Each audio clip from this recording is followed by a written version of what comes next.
How to use and set up a jam session on Spotify. Hi everyone, welcome back to our channel. This is Rose and I'll walk you through how to use and set up a jam session on Spotify.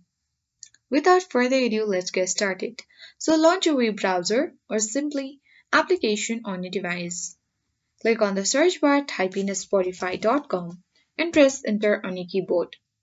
Now you will land on the official interface of Spotify where you need to make sure that you log into your particular account on Spotify account.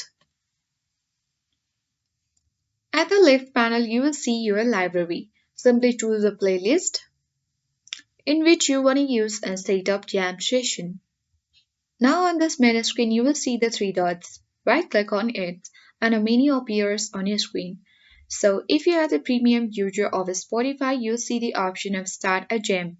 There you can easily click and use and set up jam session on Spotify and then easily listen the music together. But in my case, I'm not a premium user, so the option is not available currently. If you have so, you can click on it and use and set up jam session on Spotify.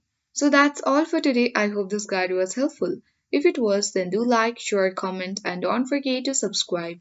Thank you for watching, and I'll see you in the next video.